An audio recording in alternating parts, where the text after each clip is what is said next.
Luego de esta ceremonia de inauguración, tenemos el honor y el agrado de recibir como primer conferencista de la Noche de la Filosofía a Daniel Loewe, filósofo, colega y amigo, profesor de la Universidad Adolfo Ibáñez de Chile, quien ha publicado recientemente un importante libro sobre el tema que nos convoca, Ética y Coronavirus en el Fondo de Cultura Económica. Le damos la bienvenida y el agradecimiento a Daniel Loewe, quien nos hablará sobre el tema Decisiones trágicas y lo que nos debemos en tiempos de pandemia. Adelante, Daniel. Muy buenas tardes. Muchas gracias a Miguel, muchas gracias a los organizadores de este evento que tendríamos que emular también en Chile y en muchos lugares, y a todos los espectadores hoy. Una de las cosas que a mí más me llamó la atención cuando empezó esta pandemia, en la que ya estamos sumidos hace más de un año, fue cómo, sobre todo en un comienzo, aunque ha ido cambiando con el tiempo, todos o la mayoría de las personas aceptamos la idea de que la protección de la vida estaba ante todo. De alguna manera el miedo, la amenaza, hizo que aceptásemos, en casi todos los países del mundo, la idea de que el Estado restringiese nuestras libertades fundamentales, restringiese los modos usuales a los que estamos acostumbrados a vivir, restringiese derechos fundamentales. Y es que parece que la protección de la vida, un bien sin duda importante, se posicionaba por sobre todo y justificaba cualquier tipo de acción. Siempre hay un riesgo en las políticas públicas, que es el riesgo, un doble riesgo. Por una parte está siempre el riesgo de los dogmáticos, es decir, todos aquellos que ven o que consideran que las respuestas que hay que dar a las diferentes situaciones son evidentes y que no deben ser discutidas, y yo creo que es algo que se vio en este comienzo. Había mucho dogmatismo ante la idea de que la protección de la vida estaba ante todo. Y el segundo riesgo, siempre en el mundo de las políticas públicas, es el de los burócratas. De eso sabemos bastante, ¿no? Los burócratas que suponen que las respuestas a todos se buscan y se encuentran en la técnica. Pero ciertamente, en muchos casos no es nada más que un escudarse en asunciones que no han sido analizadas y que ciertamente no han sido puestas bajo la crítica necesaria. Tenemos que cumplir algo así como nuestro deber epistémico, tenemos que cumplir, si ustedes quieren, nuestro principio bayesiano, es decir, no dar a nada una probabilidad de 0 anticipadamente, y tenemos de esa manera que enfrentarnos críticamente a las situaciones para saber qué es lo que está en juego cuando decidimos algo. Esto resulta, la falta de posiciones críticas, no estoy diciendo que esté bien o mal, pero la falta de posiciones críticas con respecto a las medidas que se tomaron para proteger la vida, es sobre todo sorprendente cuando notamos que, evidentemente, para disminuir la propagación de la enfermedad, la mayoría de los países optó por medidas extraordinariamente restrictivas de las libertades fundamentales, y las consecuencias de estas medidas son tremendas, son tremendas. Muchos dicen no lo sabíamos en el comienzo. No, no es verdad, lo sabíamos desde el primer día. Habían estudios que nos decían exactamente, con bastante exactitud, cuáles eran las consecuencias de que esto seguía. Y evidentemente las primeras que caen al ojo, las primeras que una nota son las económicas, ¿no? Ahora bien, ¿por qué son importantes las consecuencias económicas? Y yo considero que son fundamentales, no solamente porque las empresas quiebran, no solamente porque disminuye el Producto Interno Bruto. No necesitamos optar por una posición que considere que el desarrollo se define en términos de Producto Interno Bruto, de crecimiento económico, para notar cómo una economía que no funciona tiene consecuencias importantes en la vida de las personas. Nuestras sociedades son sociedades que, nos guste o no, se organizan sistémicamente mediante su sistema de producción y consumo, mediante un sistema de comunicación de precios. Cuando el mercado no funciona, la vida de todos nosotros se ve afectada profundamente. Repito, no necesitan ustedes considerar que el desarrollo, que una medida apropiada del desarrollo es el crecimiento económico para notar que una economía que no funciona tiene consecuencias importantes en la vida de las personas. Por ejemplo, ustedes podrían optar por el enfoque en las capacidades desarrollado por Amartya Sen o Martha Nussbaum, y en las dos perspectivas, en las dos interpretaciones que han hecho estos autores de este enfoque, evidentemente estas medidas tienen consecuencias profundas. En el enfoque de Zen, estas medidas restringen capacidades y restringen nuestra libertad. En el enfoque de Nussbaum, restringen nuestras capacidades y en cierta medida también, por lo tanto, ponen en juego o ponen en jaque o ponen en peligro al menos nuestra dignidad como persona. Tenemos las consecuencias económicas. Y esto se traduce en la vida de las personas en pérdida de empleo. La pérdida de empleo va a la par de la pérdida de recursos económicos, muchas veces necesarias para poder satisfacer nuestras obligaciones más fundamentales, por ejemplo, con nuestra familia. Pero más allá, incluso sin considerar la pérdida de renta, que es mucho más radical y más grave en sociedades precarizadas como las latinoamericanas, en las cuales muchas personas viven de sus ingresos diarios, el desempleo produce profunda infelicidad. Eso es lo que nos indican todos los estudios empíricos de la felicidad. El desempleo nos hace infelices, nos deprime, y está a la base de múltiples enfermedades. Pero no es solo eso. Las restricciones a las libertades y derechos fundamentales han implicado y van a implicar un aumento de la brecha educativa entre los mejor y peor situados dentro de todas las sociedades. Para muchos, esto del homeschooling no funciona muy bien, sobre todo si no tenemos el capital social y el capital técnico y el espacio apropiado para poder desarrollarlo. Probablemente el año 2020 va a ser recordado en muchas de nuestras sociedades como el año en que le impedimos a millones de niños salir de la pobreza.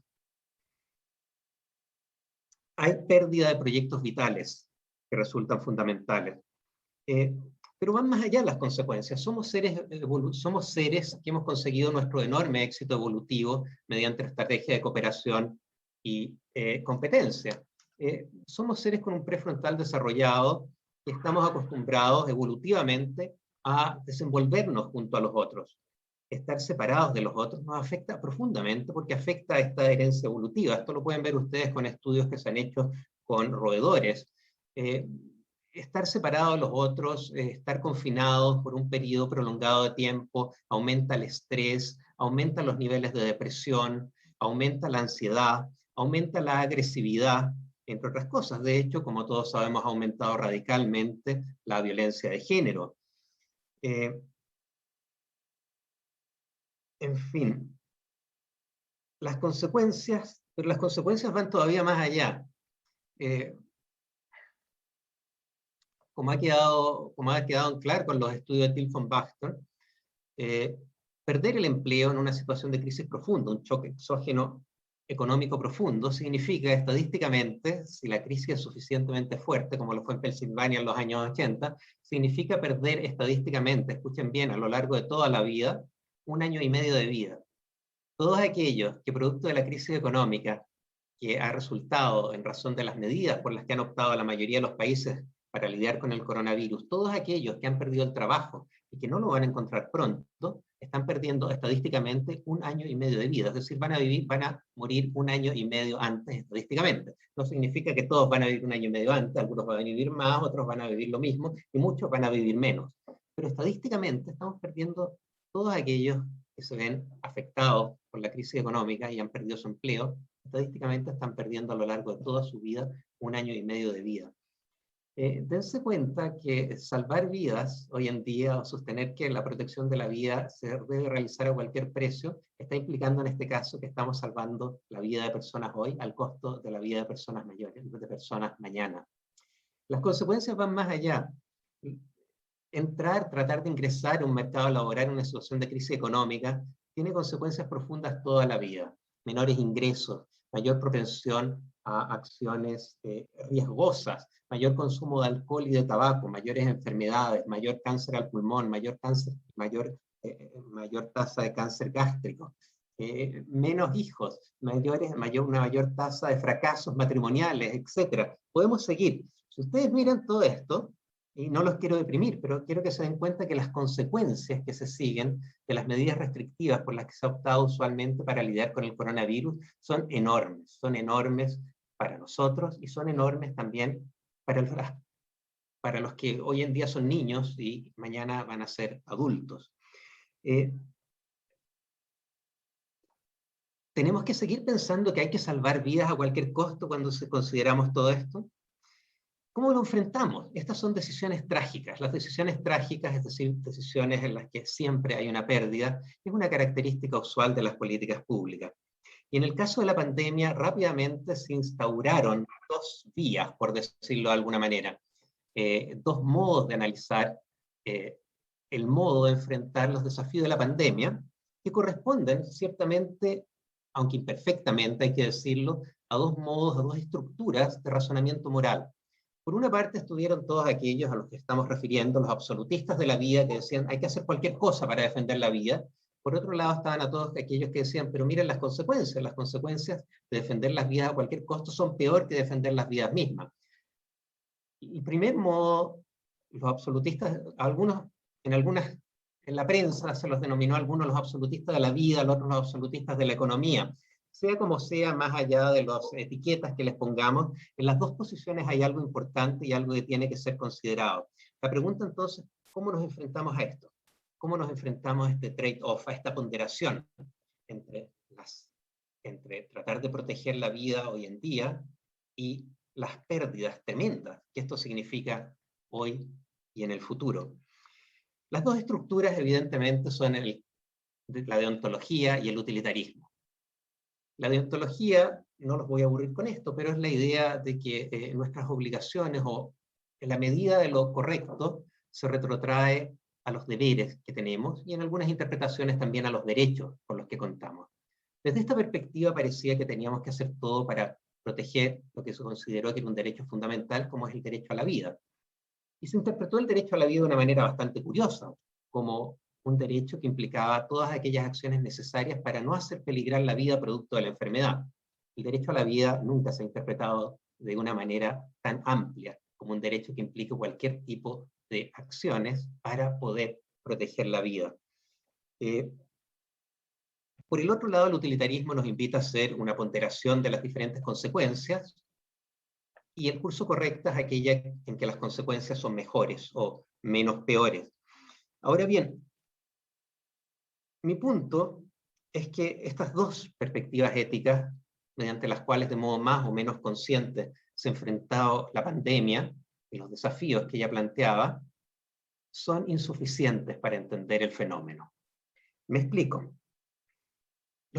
La posición absolutista de la vida, que muchas veces se asoció en la discusión pública con las teorías deontológicas, sobre todo de corte kantiano, entre paréntesis hay que decir que Kant no es un absolutista de la vida, Kant es un absolutista, como todos sabemos, de la ley moral, es un rigorista moral y eso no implica necesariamente salvar vidas, pero no importa, en esta interpretación un poco ingenua que se hizo de la deontología y de Kant en la discusión pública, parecía que lo que nos indicaba la deontología es que había que salvar vidas a cualquier costo.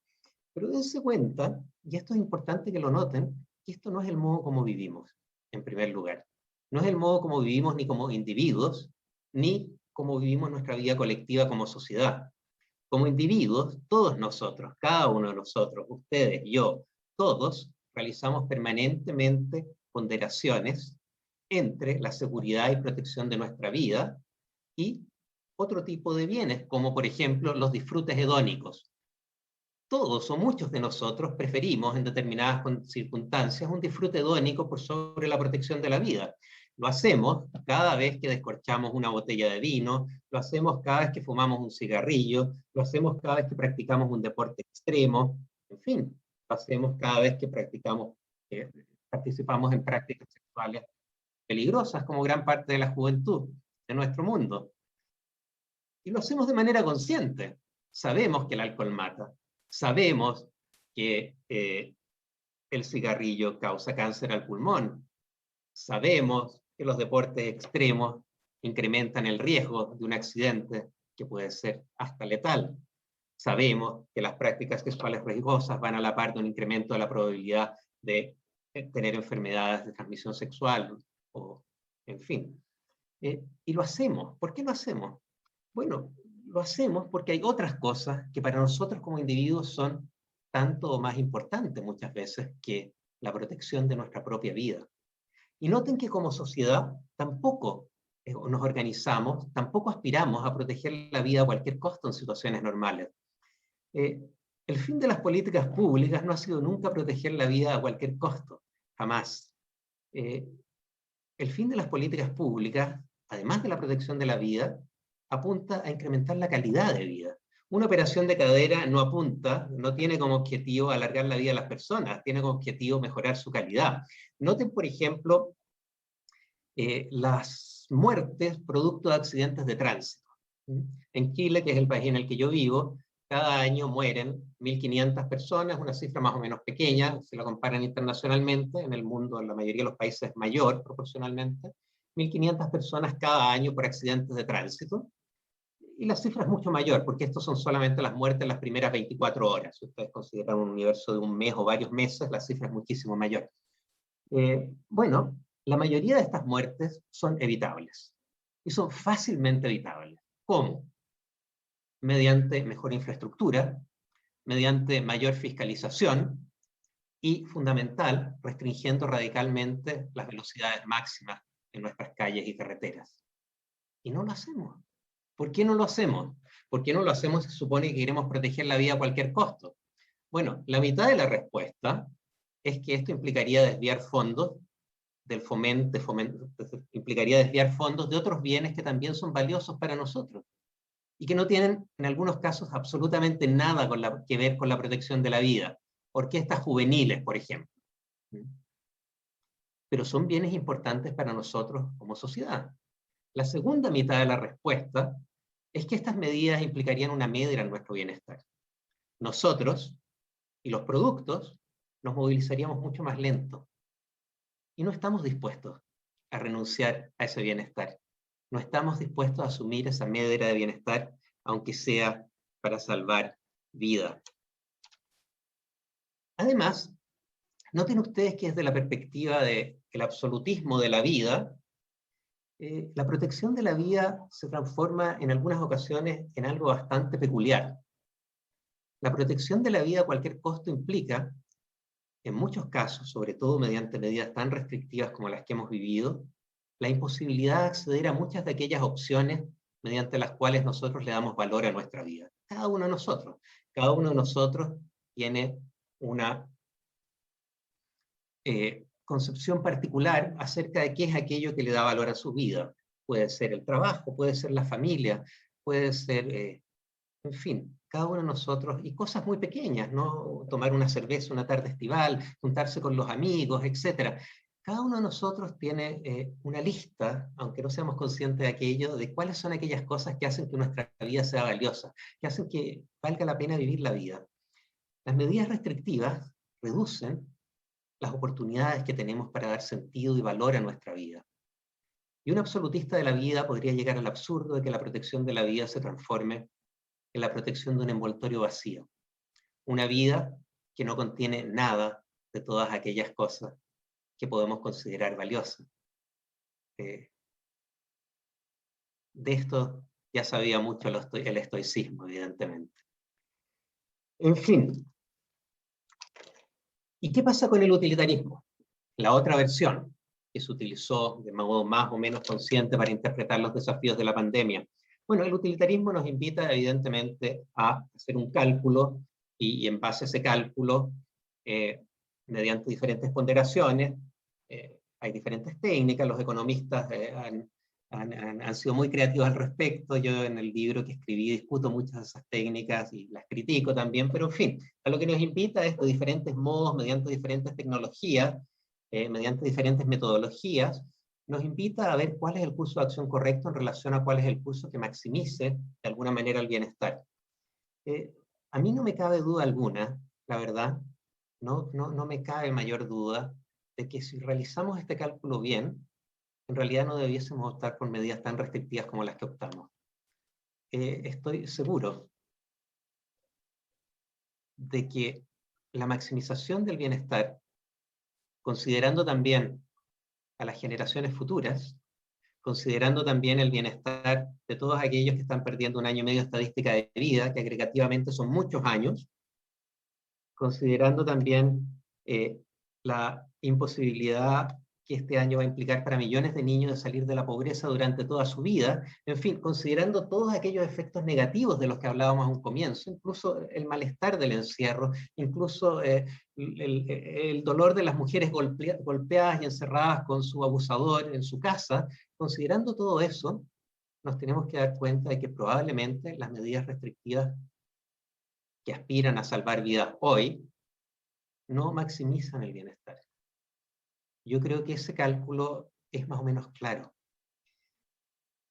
Tenemos que optar entonces por medidas mucho menos restrictivas, medidas que no impliquen todas estas consecuencias negativas y que por lo tanto todo considerado, digamos, impliquen un bienestar mayor, considerándola todo.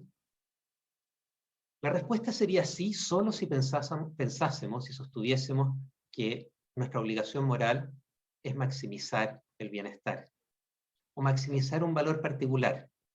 Y sin embargo, yo no creo que esa sea la respuesta correcta. No creo que a lo que debamos aspirar siempre, o a lo que estemos éticamente combinados, sea una maximación del bienestar como sea que lo entendamos. Imagínense que ustedes van camino a su trabajo, cuando podían ir camino a su trabajo, digamos, por una calle, y de pronto ven a un niño pequeño ahogándose en una pileta con pocos centímetros de agua. No hay nadie en las cercanías de la pileta, ese niño va a morir ahogado, a menos que ustedes rápidamente vayan, entren a la pileta y lo rescaten. Ustedes, que ciertamente comparten la idea de que la vida tiene un gran valor, corren a la pileta, van a recoger al niño, lo van a sacar del agua, y en el momento justo en que van a tomar al niño, se dan cuenta de que tienen un reloj carísimo en su muñeca, un Patek Philippe. Como el reloj es tan caro, tiene un sistema de apertura tremendamente complicado. Cuando ustedes logren abrir el reloj y sacárselo de la muñeca para poder resguardarlo, ese niño va a estar ahogado. Para rescatar al niño, ustedes tendrían que sacrificar su reloj. Ahora bien, a ustedes ciertamente les importa el valor de la vida, y por lo tanto calculan rápidamente que con el valor de ese reloj que ustedes tienen, si ustedes lo donasen a instituciones que hiciesen el bien en el tercer mundo, ustedes podrían salvar la vida de 10 niños. Así que, muy a su pesar, ustedes dejan al niño ahogándose, dan media vuelta, se van, y esa tarde con calma se sacan el reloj, lo venden y el importe lo donan a instituciones que en el tercer mundo con ese dinero van a salvar la vida de 10 niños. Si lo que importa es maximizar el bienestar, ustedes han hecho lo correcto. Pero yo me atrevo a especular que tanto ustedes como yo consideran que aquí hay al menos algo que hace ruido moral. Hay algo que no está bien. Y no es fácil decir qué es aquello que no está bien. No es fácil asirlo argumentativamente qué es aquello que no está bien. En todo caso, lo que nos indica es que maximizar la utilidad no puede ser tampoco el curso correcto. Proteger vidas no lo es, maximizar la utilidad por sí solo tampoco. ¿Qué podemos hacer? Mi propuesta es que la respuesta a esta pregunta se encuentra en aquello que nos debemos los unos a los otros, como miembros de una sociedad primeramente. Las pandemias, tal como un fenómeno natural, es un choque exógeno que no depende de nosotros y que tiene consecuencias profundas en nuestra vida. Es un shock que afecta a nuestra vida y la afecta de manera disímil, por ejemplo, de acuerdo a ciertas enfermedades preexistentes, por ejemplo, de acuerdo a la edad. En todo caso, la afecta en modos que no parecen depender fundamentalmente de nosotros. Es una cierta lotería desencadenada por un shock natural. Es casi una lotería natural, de alguna manera. ¿Y qué es lo que nos debemos nosotros los unos a los otros en esta situación? Bueno, la muerte en la pandemia es especialmente escabrosa. Así lo ha sido a través de la historia, así lo fue en Florencia durante la peste negra. Y la muerte por coronavirus no es menos escabrosa que todas aquellas muertes, una muerte solitaria, es una muerte en la que ustedes no se van a poder despedir de los suyos, es una muerte aislada. Y esto es todo cuando los servicios de salud funcionan. Si los servicios de salud no funcionan, ustedes van a morir sabiendo que si el mundo fuese ligeramente diferente, es decir, si hubiese suficientes respiradores y personal técnico, ustedes podrían haberse salvado. Mi opinión es que lo que nos debemos los unos a los otros en esta situación es que los servicios de salud no colapsen. es lo que nos debemos, para que todos aquellos que contraigan la enfermedad puedan ser tratados. Lo que nos debemos algunos a los otros en una situación de pandemia como la que estamos viviendo es evitar a toda costa el colapso de los sistemas de salud, pero no mucho más que eso. Y de este modo conjugamos lo que podríamos denominar la protección de la vida con una disminución de muchos de los efectos negativos a los que nos hemos referido. Consideren, y con esto termino, que si ustedes comparten mi opinión que lo que nos debemos los unos a los otros es que el sistema de salud no colapse, ustedes tienen que darse cuenta que en muchos de nuestros países, en el caso en Chile, muchas personas mueren todos los años porque el servicio de salud público no los puede atender.